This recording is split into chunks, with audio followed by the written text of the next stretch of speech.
ये तीन लड़के आज अपनी जिंदगी का सबसे घिनौना और रोंगटे खड़े कर देने वाला काम करने वाले थे। ऐसा काम जिसके बारे में सोचकर ही किसी की रूह कांप जाए। नशे में धुत ये तीनों एक मुर्दा घर के अंदर खड़े थे और उनके सामने रखी थी एक मशहूर और बेहद खूबसूरत अभिनेत्री एना फ्रिट्ज की लाश। उनके चेहरों पर न कोई डर था और न ही किसी तरह का पछतावा, बल्कि उनकी आंखों में एक खतरनाक लालच साफ दिखाई दे रहा था। धीरे धीरे वे इंसानियत की सारी हदें पार करने लगे और फिर एक एक करके उस बेबस शरीर के साथ ऐसी गलत हरकतें करने लगे जिनकी कल्पना करना भी मुश्किल है। लेकिन उन्हें इस बात का जरा भी अंदाजा नहीं था कि एना की कहानी अभी खत्म नहीं हुई थी, क्योंकि उसकी सांसें पूरी तरह थमी नहीं थीं और वह अब भी अपने आसपास हो रही हर चीज को महसूस कर सकती थी। ये बात जितनी डरावनी थी उससे कहीं ज्यादा खौफनाक था वह सच जो कुछ ही देर में सामने आने वाला था। आखिर एना इस हालत तक कैसे पहुंची और मुर्दा घर के अंदर उसके साथ ऐसा क्या हो रहा था? इन सवालों के जवाब जानने के लिए हमें कहानी में थोड़ा पीछे जाना होगा। मूवी की शुरुआत एक ऐसी चौंकाने वाली घटना से होती है जिसने हर किसी को हैरान कर दिया था। हम एक मशहूर अभिनेत्री एना फ्रिट्ज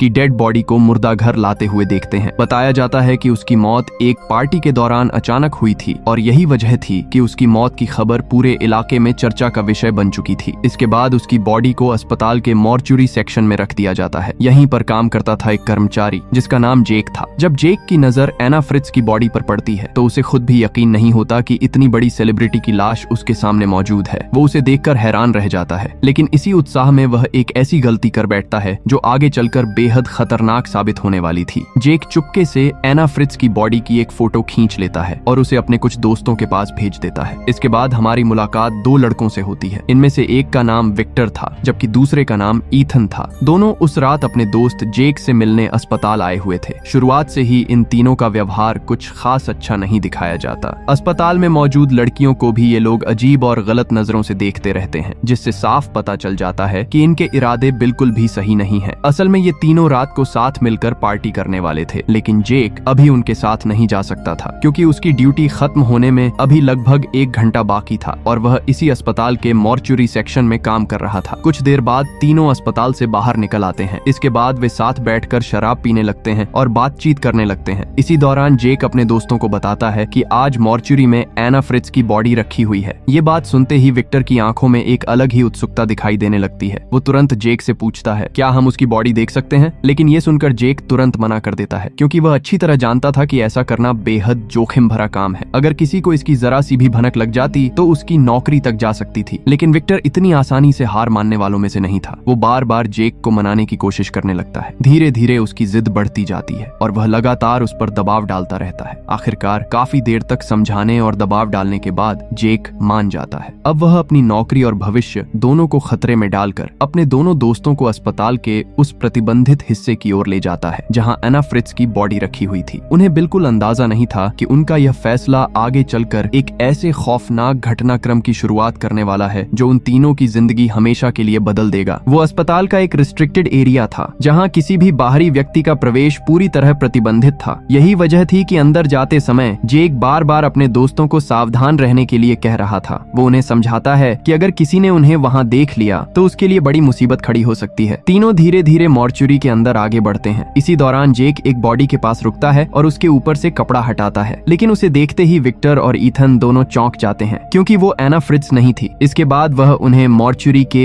एक दूसरे कमरे की तरफ लेकर जाता है जहां एना फ्रिट्ज की बॉडी रखी हुई थी। जैसे ही वे उस कमरे में पहुंचते हैं, जेक धीरे से उसके चेहरे पर पड़ा कपड़ा हटाता है और अगले ही पल विक्टर और ईथन कुछ सेकंड के लिए उसे देखते ही रह जाते हैं। उनके चेहरे पर साफ हैरानी दिखाई देने लगती है क्योंकि एना फ्रिट्ज सच में बेहद खूबसूरत थी। उन्हें यकीन ही नहीं हो रहा था कि इतनी मशहूर अभिनेत्री, जिसे कुछ समय पहले तक पूरी दुनिया पर्दे पर देख रही थी, अब उनके सामने मौजूद थी। लेकिन तभी माहौल में एक अजीब बदलाव आने लगता है। विक्टर का व्यवहार धीरे धीरे असामान्य होने लगता है। वो बार बार एना की बॉडी के करीब जाने की कोशिश करता है और उसकी बातें भी पहले से ज्यादा अजीब लगने लगती हैं। ये देखकर ईथन असहज महसूस करने लगता है। उसे साफ समझ आने लगता है कि हालात सही दिशा में नहीं जा रहे हैं। असल में उसे शुरू से ही लग रहा था कि उनका वहां मौजूद होना गलत है, लेकिन अब उसे अपने दोस्तों के इरादों पर भी शक होने लगता है। दूसरी तरफ विक्टर इस बात को बिल्कुल भी गंभीरता से नहीं ले रहा था। वो लगातार ऐसी बातें करता रहता है जिन्हें सुनकर ईथन की बेचैनी और बढ़ जाती है। वो तुरंत विक्टर को रोकने की कोशिश करता है और कहता है कि उन्हें अब बिना देर किए वहां से निकल जाना चाहिए, लेकिन विक्टर उसकी बात को पूरी तरह नजरअंदाज कर देता है। इतना ही नहीं, कुछ देर बाद बाद जेक भी विक्टर की बातों का समर्थन करने लगता है। ये देखकर ईथन के मन में खतरे की घंटी बजने लगती है। अब उसे एहसास होने लगता है कि उसके दोनों दोस्त धीरे धीरे अपनी सारी सीमाएं भूलते जा रहे हैं। वो एक बार फिर उन्हें समझाने की कोशिश करता है और कहता है कि जो कुछ वे सोच रहे हैं वो बिल्कुल गलत है, लेकिन शराब के नशे और उनकी बिगड़ी हुई सोच की वजह से उसकी बातों का उन दोनों पर कोई असर नहीं होता और मॉर्चुरी के अंदर का माहौल धीरे धीरे पहले से कहीं ज्यादा असहज, डरावना और खतरनाक होता चला जाता है। उन्हें अंदाजा भी नहीं था कि अगले कुछ मिनटों में होने वाली घटनाएं उनकी जिंदगी का सबसे भयावह अध्याय बनने वाली थीं। इसके बाद जेक और ईथन कुछ दूरी पर खड़े होकर सब कुछ देख रहे होते हैं। वहीं दूसरी तरफ विक्टर अपनी सारी सीमाएं भूल चुका था। वो एना की बॉडी के साथ बेहद गलत और अमानवीय हरकतें करने लगता है। ये देखकर ईथन का गुस्सा लगातार बढ़ता जाता है, क्योंकि शुरुआत से ही उसे ये सब गलत लग रहा था, लेकिन अब हालात उसकी सोच से भी कहीं ज्यादा भयावह हो चुके थे। कुछ देर बाद जब विक्टर अपनी हरकत खत्म करता है तो उसके चेहरे पर जरा सा भी पछतावा दिखाई नहीं देता, बल्कि वो ऐसे बातें करने लगता है मानो उसने कोई बहुत बड़ी उपलब्धि हासिल कर ली हो। उसकी बातें सुनकर ईथन का धैर्य जवाब देने लगता है। वो तुरंत उससे बहस करने लगता है और बार बार कहता है कि उन्हें बिना देर किए वहां से निकल जाना चाहिए, लेकिन विक्टर उसकी किसी भी बात को गंभीरता से नहीं लेता। कुछ देर बाद जेक भी अपना आपा खो बैठता है। अब ईथन को साफ महसूस होने लगता है कि उसके दोनों दोस्त पूरी तरह अपनी इंसानियत और समझदारी भूल चुके हैं। लेकिन तभी अचानक एक ऐसी घटना होती है जिसकी वहां मौजूद किसी भी व्यक्ति ने कल्पना तक नहीं की थी। हम देखते हैं कि एना की आंखें धीरे धीरे खुलने लगती हैं। एना असल में मरी नहीं थी, किसी वजह से उसे मृत समझ लिया गया था, लेकिन अब उसे धीरे धीरे होश आने लगा था। जैसे ही जेक उसकी आंखें खुलती हुई देखता है, उसके पैरों तले जमीन खिसक जाती है, उसके चेहरे का रंग उड़ जाता है और अगले ही पल वो डर के मारे जोर से चिल्ला उठता है। उसकी चीख सुनकर विक्टर और ईथन भी तुरंत उसकी तरफ दौड़ते हैं, लेकिन जैसे ही उनकी नजर एना पर पड़ती है उनके भी होश उड़ जाते हैं, क्योंकि जिस लड़की को वे अब तक मृत समझ रहे थे वो उनके सामने जिंदा थी। कुछ पल के लिए कमरे में सन्नाटा छा जाता है। किसी को समझ नहीं आता कि आखिर अब क्या किया जाए, लेकिन धीरे धीरे उनके दिमाग में एक भयानक डर जन्म लेने लगता है। उन्हें एहसास हो जाता है कि अगर एना बाहर जाकर पुलिस को सब कुछ बता देगी तो उनकी जिंदगी पूरी तरह बर्बाद हो जाएगी। लेकिन इस पूरे मामले में ईथन की सोच बाकी दोनों से बिल्कुल अलग थी। वो एना को नुकसान पहुंचाने के बारे में सोच भी नहीं रहा था। इसके बजाय वो उसे शांत करने की कोशिश करता है। वो उसे पानी देता है। इतना ही नहीं, वो उसकी मदद करके उसे कपड़े पहनने में भी सहायता करता है, क्योंकि एना अभी भी बेहद कमजोर और डरी हुई हालत में थी। दूसरी तरफ विक्टर का दिमाग तेजी से काम कर रहा था, लेकिन उसकी सोच मदद करने की नहीं थी। वो किसी भी कीमत पर खुद को बचाना चाहता था। इसी वजह से उसके मन में एक खतरनाक योजना आकार लेने लगती है, लेकिन ईथन उसकी बात से बिल्कुल सहमत नहीं होता। वो बार बार समझाता है कि जो कुछ हो चुका है उसे अब बदला नहीं जा सकता, लेकिन अपनी गलती छिपाने के लिए कोई और बड़ा अपराध करना और भी खतरनाक साबित होगा। धीरे धीरे तीनों के बीच बहस शुरू हो जाती है। कमरे का माहौल तनाव से भर जाता है। एक तरफ डरी हुई एना थी और दूसरी तरफ अपने भविष्य को लेकर घबराए हुए ये तीनों लड़के। लेकिन तभी हालात एक बार फिर अचानक बदल जाते हैं। अस्पताल का एक कर्मचारी बिना किसी चेतावनी के उस कमरे के अंदर आ जाता है और उसके आते ही वहां मौजूद सभी लोगों के चेहरे का रंग उड़ जाता है, क्योंकि अगर उसने कुछ भी देख लिया तो अब उनके लिए बच निकलना लगभग नामुमकिन हो सकता था। इसी डर में वे जल्दी से खुद को छिपा लेते हैं। वहीं दूसरी तरफ एना पूरी कोशिश करती है कि किसी तरह उस कर्मचारी का ध्यान अपनी तरफ खींच सके। उसे उम्मीद थी कि शायद यही उसका बचने का आखिरी मौका हो, लेकिन उसकी हालत बेहद खराब थी। वो ठीक से बोल भी नहीं पा रही थी। कई घंटों तक मृत समझे जाने और शरीर के सुन्न पड़ जाने की वजह से उसमें इतनी ताकत नहीं बची थी कि वो जोर से आवाज लगा सके। उसका शरीर अब भी लगभग निष्क्रिय पड़ा हुआ था। वो चाहकर भी अपनी बात किसी तक नहीं पहुंचा पा रही थी। कुछ सेकंड तक कर्मचारी वहां मौजूद रहता है और फिर वह वहां से चला जाता है। उसके जाते ही एना की आखिरी उम्मीद भी टूट जाती है। मदद मिलने का एक बड़ा मौका उसके हाथों से निकल चुका था। दूसरी तरफ विक्टर एक बार फिर बुरी तरह घबरा जाता है। उसके मन में सिर्फ एक ही डर घूम रहा था। उसे लग रहा था कि अगर एना बच गई तो उन सबकी जिंदगी हमेशा के लिए बर्बाद हो जाएगी। इसी डर और घबराहट में वह एक बेहद खतरनाक फैसला लेने की बात करता है, लेकिन इस बार ईथन उसके सामने मजबूती से खड़ा हो जाता है। गुस्से में वह विक्टर से कहता है, जो कुछ हुआ है उसकी सजा हमें मिलनी चाहिए, लेकिन मैं तुम्हें कोई और गलत काम नहीं करने दूंगा। ये सुनते ही विक्टर अपना आपा खो बैठता है। उसका गुस्सा अचानक भड़क उठता है और अगले ही पल दोनों के बीच तीखी हाथापाई शुरू हो जाती है। विक्टर गुस्से में ईथन पर हमला कर देता है। तभी जेक बीच में आकर किसी तरह दोनों को अलग करने की कोशिश करता है। काफी मशक्कत के बाद वह लड़ाई रोक तो देता है, लेकिन तब तक बहुत देर हो चुकी होती है, क्योंकि इस झड़प के दौरान ईथन को गंभीर चोट लग चुकी थी। उसके सिर से खून बहने लगता है। ये देखकर जेक और और विक्टर दोनों घबरा जाते हैं। कुछ देर पहले तक उनका पूरा ध्यान एना पर था, लेकिन अब उनका अपना दोस्त भी बुरी तरह घायल हो चुका था। स्थिति लगातार उनके नियंत्रण से बाहर होती जा रही थी, इसीलिए वे तुरंत ईथन को संभालने की कोशिश करते हैं। इसके बाद दोनों मिलकर उसे घसीटते हुए दूसरे कमरे में ले जाते हैं ताकि किसी की नजर उस पर न पड़े। एना को भी वहीं ले जाया जाता है। इस समय एना की हालत पहले से भी ज्यादा खराब हो चुकी थी। कई घंटों तक मृत समझे जाने के बाद अचानक होश में आना उसके शरीर पर बुरा असर डाल रहा था। दूसरी तरफ विक्टर लगातार घबराहट में डूबता जा रहा था। उसे महसूस होने लगा था कि हालात अब पूरी तरह उसके हाथ से निकल चुके हैं। इसी बीच जेक और विक्टर कमरे में फैले खून के निशानों को साफ करने लगते हैं ताकि किसी को उन पर शक न हो। वे हर सबूत मिटाने की कोशिश कर रहे थे, लेकिन तभी एक और मुसीबत उनके सामने आ खड़ी होती है। अस्पताल का एक मेल नर्स वहां पहुंच जाता है। उसे देखते ही जेक तुरंत सतर्क हो जाता है। वो जल्दी जल्दी खुद को सामान्य दिखाने की कोशिश करता है, फौरन अपने कपड़े ठीक करता है और ऐसे व्यवहार करने लगता है जैसे सब कुछ बिल्कुल सामान्य हो। उधर एना अपनी बची हुई सारी ताकत जुटाकर मदद मांगने की कोशिश करती है। उसे पता था कि शायद यही मौका उसे बचा सकता है, लेकिन उसकी आवाज बेहद कमजोर थी। उसके मुंह से निकले शब्द साफ सुनाई ही नहीं दे रहे थे। और तभी विक्टर तेजी से उसके पास पहुंच जाता है। वो किसी तरह उसे शांत रखने की कोशिश करता है ताकि मेल नर्स का ध्यान उसकी तरफ न जाए। खुशकिस्मती से मेल नर्स को कुछ भी असामान्य नजर नहीं आता, लेकिन उसके जाते ही एना एक बार फिर उसी भयावह स्थिति में फंस जाती है। अयान जब ईथन की हालत देखने के लिए उसके पास जाता है तो अगले ही पल उसके होश उड़ जाते हैं। उसका चेहरा डर से सफेद पड़ जाता है क्योंकि ईथन अब मर चुका था। कुछ सेकंड तक अयान वहीं खड़ा उसे देखता रह जाता है। उसे यकीन ही नहीं होता कि कुछ देर पहले तक जो उनका दोस्त जिंदा था अब वो हमेशा के लिए इस दुनिया से जा चुका है। ये देखकर उसके पैरों तले जमीन खिसक जाती है। हालात अब उसकी कल्पना से कहीं ज्यादा भयावह हो चुके थे।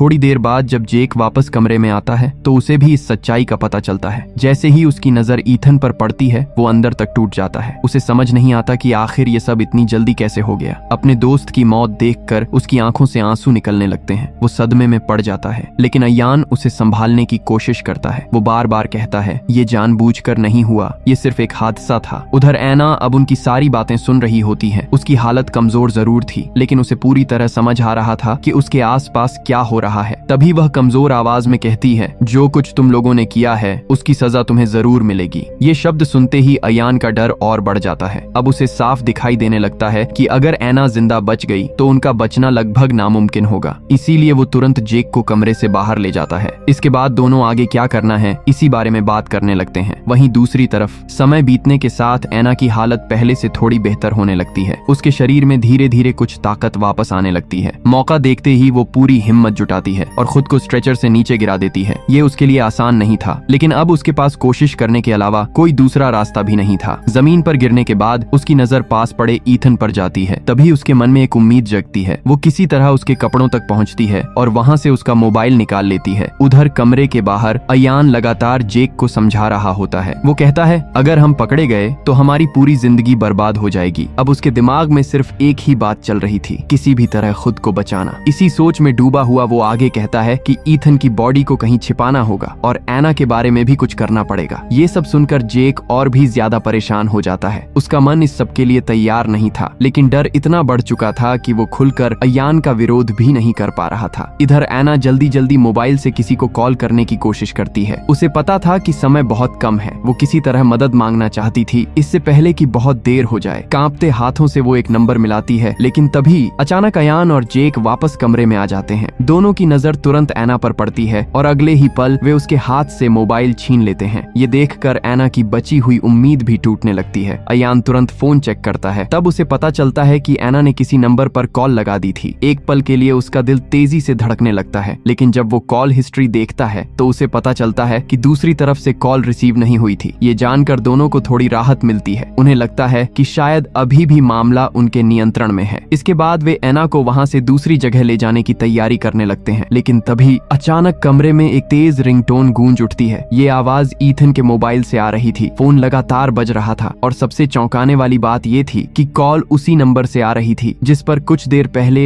एना ने मदद के लिए फोन मिलाया था। ये देखकर अयान और जेक दोनों एक दूसरे की तरफ देखने लगते हैं। कमरे का माहौल एक बार फिर तनाव से भर जाता है। अब अयान धीरे धीरे फोन उठाता है। तभी फोन के दूसरी तरफ से एक आवाज सुनाई देती है। जैसे ही एना को एहसास होता है कि कॉल जुड़ चुकी है, वो अपनी बची हुई सारी ताकत जुटाकर जोर से चिल्लाने लगती है, पापा पापा। उसकी आवाज में डर, बेबसी और मदद की गुहार साफ महसूस की जा सकती थी। लेकिन इससे पहले कि वो अपनी बात पूरी कर पाती, जेक तुरंत उसका मुंह दबा देता है। उसकी आवाज वहीं दब कर रह जाती है। उधर विक्टर बिना एक सेकंड गंवाए फोन पर सिर्फ इतना कहता है, रॉन्ग नंबर, और अगले ही पल कॉल काट देता है। कुछ क्षणों तक कमरे में सन्नाटा छाया रहता है, लेकिन अब माहौल पहले से कहीं ज्यादा तनावपूर्ण हो चुका था। इसके बाद विक्टर वापस एना के पास आता है। उसके चेहरे पर घबराहट साफ दिखाई दे रही थी, लेकिन उस घबराहट के पीछे गुस्सा भी छिपा हुआ था। उसकी आंखों में अब डर और बेचैनी दोनों नजर आ रहे थे। वो एना को धमकाते हुए कहता है, लेकिन एना उसकी बात सुनकर भी नहीं डरती। वो सीधे उसकी आंखों में देखती है और कमजोर आवाज में जवाब देती है, तुम लोग बच नहीं पाओगे, तुम्हें इसकी सजा जरूर मिलेगी। उसकी ये बात सुनकर विक्टर और भी ज्यादा बेचैन हो जाता है, क्योंकि उसे पता था कि एना अभी भी हार मानने को तैयार नहीं है और जब तक वो जिंदा है उनके लिए खतरा बना रहेगा। इसी बीच विक्टर एक नया कदम उठाने का फैसला करता है। वो वहाँ से एक बड़ा कंटेनर लेने के लिए निकल पड़ता है। उसका इरादा ईथन की बॉडी को उसमें रखकर कहीं और ले जाने का था, ताकि किसी को इस पूरी घटना की भनक तक न लग सके। उधर विक्टर के जाते ही जेक एना के हाथ पैर बांधने लगता है, लेकिन तभी एना उससे बात करने की कोशिश करती है। उसे महसूस हो रहा था कि शायद जेक के अंदर अभी भी थोड़ी इंसानियत बाकी है। वो उससे कहती है, तुम अभी भी रुक सकते हो, ये सब तुम्हारी वजह से नहीं हुआ, असल गलती विक्टर की है। ये शब्द सुनकर जेक कुछ पल के लिए चुप हो जाता है। उसके चेहरे पर उथल पुथल साफ दिखाई देने लगती है, लेकिन अगले ही पल वो खुद को संभाल लेता है। इसीलिए एना की बात सुनने के बजाय वो उसके मुंह पर टेप लगा देता है, ताकि वो और कुछ न बोल सके। इसके बाद जेक वहाँ से निकलकर दूसरे कमरे में चला जाता है, जहाँ वह बाकी सबूत मिटाने में लग जाता है। वो हर उस निशान को खत्म करना चाहता था जो उन्हें इस घटना से जोड़ सकता था। दूसरी तरफ विक्टर कंटेनर लेने पहुंचता है, लेकिन तभी उसकी नजर दो नर्सेस पर पड़ती है जो पास खड़ी आपस में बातें कर रही थीं। उन्हें देखकर वो तुरंत सतर्क हो जाता है, क्योंकि इस समय एक छोटी सी गलती भी उन्हें मुसीबत में डाल सकती थी। उधर एना देखती है कि कमरे में अब कोई मौजूद नहीं है। यही उसके लिए शायद आखिरी मौका था। वो पूरी ताकत लगाकर खुद को छुड़ाने की कोशिश करने लगती है। उसका शरीर बेहद कमजोर था, लेकिन जिंदा बचने की इच्छा उसे हार नहीं मानने दे रही थी। काफी संघर्ष और दर्द सहने के बाद आखिरकार वो अपने बंधनों से निकलने में कामयाब हो जाती है। इसके बाद वो धीरे धीरे फर्श पर रेंगते हुए कमरे से बाहर निकलती है। हर छोटी सी हरकत उसके लिए मुश्किल थी। उसका शरीर अब भी पूरी तरह साथ नहीं दे रहा था, लेकिन मौत का डर उसे आगे बढ़ने पर मजबूर कर रहा था। कुछ देर बाद वो पास के एक कमरे तक पहुंच जाती है और वहां जाकर छिप जाती है। उसे उम्मीद थी कि शायद कुछ समय के लिए वह सुरक्षित रह सके। उधर विक्टर कंटेनर लेकर लिफ्ट से वापस लौट रहा था, जबकि जेक अभी भी खून के निशान और बाकी सबूत मिटाने में व्यस्त था। दोनों को अभी तक अंदाजा नहीं था कि हालात फिर से बदल चुके हैं, लेकिन जैसे ही विक्टर वापस कमरे में पहुंचता है, उसके चेहरे का रंग उड़ जाता है। वो एक पल के लिए वहीं ठिठक जाता है, क्योंकि एना वहां मौजूद नहीं थी। स्ट्रेचर खाली पड़ा था। वो घबराकर तुरंत जेक के पास भागता है और फिर डर से भरी आवाज में कहता है, एना भाग चुकी है। ये सुनते ही जेक के हाथ से सब कुछ छूट जाता है। उसके चेहरे पर भी घबराहट साफ दिखाई देने लगती है। और सबसे डरावनी बात ये थी कि अगर एना किसी तक पहुंच गई तो उनके लिए बच निकलने का कोई रास्ता नहीं बचेगा। उन्हें समझ नहीं आ रहा था कि एना आखिर कहाँ गायब हो गई, इसीलिए दोनों अलग अलग दिशाओं में उसे ढूंढने लगते हैं। उधर एना अपनी बची हुई सारी ताकत जुटाकर फर्श पर रेंगते हुए आगे बढ़ रही थी। काफी संघर्ष के बाद वो किसी तरह लिफ्ट तक पहुंच जाती है। उसके मन में अब सिर्फ एक ही उम्मीद बची थी। उसे लग रहा था कि अगर वो बस थोड़ा सा और आगे बढ़ जाए तो शायद इस खौफनाक जगह से बाहर निकल सकेगी, लेकिन किस्मत अभी उसका साथ देने के मूड में नहीं थी। जैसे ही लिफ्ट का दरवाजा खुलता है, अचानक विक्टर वहां पहुंच जाता है। एना कुछ समझ पाती उससे पहले ही विक्टर उसके पैरों को पकड़ लेता है और फिर उसे घसीटते हुए वापस मॉर्चुरी की तरफ ले जाने लगता है। ये देखकर ऐसा लगता है मानो उसकी आखिरी उम्मीद भी उससे छिन गई हो। काफी मुश्किलों से जिस जगह से वो बाहर निकली थी, उसे फिर से उसी डरावने कमरे में वापस ले आया जाता है। इसी दौरान जेक विक्टर की तरफ देखकर कहता है, मुझे पता है कि ईथन की मौत सिर्फ एक हादसा नहीं थी। उसकी आवाज में शक और बेचैनी साफ महसूस की जा सकती थी। लगता था कि अब उसके मन में भी कई सवाल पैदा होने लगे हैं, लेकिन विक्टर तुरंत खुद का बचाव करने लगता है। वो बार बार यही कहता है कि जो कुछ हुआ वो सिर्फ बदकिस्मती थी। उसका दावा था कि किसी ने जानबूझकर कुछ नहीं किया। साथ ही वो जेक को समझाने की कोशिश करता है कि उसे एना की बातों पर भरोसा नहीं करना चाहिए, लेकिन अब जेक के अंदर भी डर और पछतावे का बोझ बढ़ता जा रहा था। कुछ देर तक दोनों के बीच बहस चलती रहती है। फिर धीरे धीरे वे एक ऐसे फैसले की तरफ बढ़ने लगते हैं जो उनकी जिंदगी हमेशा के लिए बदल देने वाला था। विक्टर का कहना था कि अगर एना जिंदा रही तो उनका बचना नामुमकिन हो जाएगा। उसके हिसाब से यही एक रास्ता था जिससे वो खुद को बचा सकते थे। इसके लिए जेक एक कपड़ा लेकर आता है, लेकिन तभी विक्टर अचानक उससे कहता है, ये काम मैं नहीं तुम करोगे। ये सुनते ही जेक पीछे हट जाता है। उसके चेहरे पर डर साफ दिखाई देने लगता है, क्योंकि जितनी दूर विक्टर जा चुका था उतनी दूर जाने के लिए जेक अभी भी मानसिक रूप से तैयार नहीं था। लेकिन विक्टर उस पर लगातार दबाव डालता रहता है। कमरे का माहौल लगातार तनावपूर्ण होता जाता है। वहीं दूसरी तरफ एना की हालत भी तेजी से बिगड़ने लगती है। कुछ ही देर बाद उसकी सांसें हमेशा के लिए थम जाती हैं। अगले ही पल कमरे में एक अजीब और डरावनी खामोशी फैल जाती है। अब एना सचमुच मर चुकी थी। इसके बाद वे एना के शरीर को वापस स्ट्रेचर पर रख देते हैं, मानो कुछ हुआ ही ना हो। वहीं दूसरी तरफ ईथन की बॉडी को एक बड़े कंटेनर में छिपा दिया जाता है। इसके बाद विक्टर उस कंटेनर को लेकर अस्पताल से बाहर निकलता है। वो काफी दूर जाकर ईथन की बॉडी को ठिकाने लगाने की कोशिश करता है ताकि उनके पीछे कोई सुराग न छूटे। अपना काम खत्म करने के बाद वह दोबारा अस्पताल लौट आता है। उधर जेक भी लगातार सबूत मिटाने में लगा हुआ था। वो एना की बॉडी को साफ करता है और उसे फिर से उसी तरह व्यवस्थित कर देता है। लेकिन असली सच्चाई कुछ और ही थी, क्योंकि उन्हें अंदाजा नहीं था कि उनके किए गए गुनाह का सच अभी पूरी तरह दफन नहीं हुआ था। इसके बाद जेक वहां से जाने ही वाला होता है, लेकिन तभी उसे कुछ अजीब सा महसूस होता है। उसे लगता है कि एना की बॉडी में हल्की सी हरकत हुई है। पहले तो वो सोचता है कि शायद उसका वहम है, लेकिन अगले ही पल उसे ऐसा महसूस होता है जैसे एना खांसने की कोशिश कर रही हो। ये देखकर उसके होश उड़ जाते हैं। वो तुरंत उसके पास पहुंचता है और जैसे ही उसके चेहरे पर रखा कपड़ा हटाता है, वो हैरानी से उसे देखने लगता है, क्योंकि एना अब भी जिंदा थी। असल में वो अब तक मरने का नाटक कर रही थी। जेक कुछ पल तक समझ ही नहीं पाता कि आखिर ये हो क्या रहा है। तभी एना उसे चुप रहने का इशारा करती है। दरअसल कुछ समय पहले जब एना बार बार जेक से कह रही थी कि इस पूरी घटना का सबसे बड़ा जिम्मेदार विक्टर है, उसी दौरान दोनों के बीच एक योजना बन गई थी। एना ने फैसला किया था कि वो मरी हुई होने का नाटक करेगी ताकि किसी तरह यहाँ से बचकर निकल सके। और आखिर वो एक मशहूर अभिनेत्री थी। अभिनय करना उसके लिए कोई मुश्किल काम नहीं था। उसने इतनी शानदार एक्टिंग की कि सिर्फ विक्टर ही नहीं, कुछ समय के लिए जेक भी धोखा खा गया। लेकिन तभी जेक को बाहर से किसी की आने की आहट सुनाई देती है। उसे तुरंत समझ आ जाता है कि विक्टर वापस लौट रहा है। वो घबराकर फौरन एना का चेहरा फिर से ढक देता है और ऐसे खड़ा हो जाता है जैसे कुछ हुआ ही ना हो। कुछ सेकंड बाद विक्टर वहां पहुंच जाता है। हालांकि उसके मन में अब भी थोड़ा शक बना हुआ था, इसीलिए वो एक बार फिर एना को ध्यान से चेक करता है, लेकिन इस बार भी उसे कुछ असामान्य नजर नहीं आता। आखिरकार वो संतुष्ट हो जाता है। इसके बाद वो और जेक वहां से निकलने लगते हैं, लेकिन लिफ्ट के पास पहुंचते ही अचानक विक्टर को एहसास होता है कि उसका आईडी कार्ड गायब है, क्योंकि अगर वो कार्ड किसी के हाथ लग गया तो उन सब की सच्चाई बाहर आ सकती थी। इसीलिए वो बिना समय गंवाए उसे ढूंढने के लिए वापस मॉर्चुरी की तरफ जाने लगता है। जेक उसे रोकने की पूरी कोशिश करता है। वो चाहता था कि विक्टर वहां वापस न जाए, लेकिन विक्टर उसकी एक भी नहीं सुनता। जैसे ही वो दरवाजा खोलकर अंदर जाता है, उसकी आंखें फटी की फटी रह जाती हैं, क्योंकि उसके सामने एना खड़ी अपनी ड्रेस पहन रही थी। अब उसके सारे शक एक पल में दूर हो जाते हैं। उसे समझ आ जाता है कि एना जिंदा है। ये देखकर विक्टर का गुस्सा 7वें आसमान पर पहुंच जाता है। वो तुरंत जेक की तरफ मुड़ता है और उसे धोखा देने का आरोप लगाने लगता है। गुस्से में वो जेक का गला तक पकड़ लेता है, लेकिन तभी पीछे खड़ी एना मौका देखकर तेजी से उसकी तरफ बढ़ती है और अपने बचाव में उस पर हमला कर देती है। विक्टर बुरी तरह घायल होकर जमीन पर गिर पड़ता है। सब कुछ इतनी तेजी से होता है कि किसी को संभलने का मौका ही नहीं मिलता। कुछ ही पलों में उसकी मौत हो जाती है। ये देखकर जेक पूरी तरह हिल जाता है। उसे यकीन नहीं हो रहा था कि अभी अभी उसके सामने क्या हो गया। वो घबराकर एना से कहता है, तुमने ये क्या कर दिया? लेकिन एना अब किसी पर भरोसा करने की हालत में नहीं थी। उस रात उसने जो कुछ झेला था, उसके बाद उसके लिए किसी पर विश्वास करना आसान नहीं था। उसे लगता था कि जेक भी उन सब का हिस्सा था और शायद उसी की वजह से ये सब शुरू हुआ था। और आखिरकार जेक भी अपनी जान गंवा बैठता है। अब मॉर्चुरी में एक बार फिर सन्नाटा छा जाता है, लेकिन इस बार ये सन्नाटा पहले से कहीं ज्यादा डरावना था। जिस जगह पर रात की शुरुआत एक मशहूर अभिनेत्री की कथित मौत से हुई थी, वहीं अब कई और जिंदगियां खत्म हो चुकी थीं। और इसी चौंकाने वाले अंत के साथ ये फिल्म यहीं खत्म हो जाती है। लेकिन अगर कहानी अभी भी आपके दिमाग में चल रही है तो ऐसे ही माइंड बेंडिंग और रहस्यमयी फिल्मों के लिए चैनल को सब्सक्राइब कर लीजिए।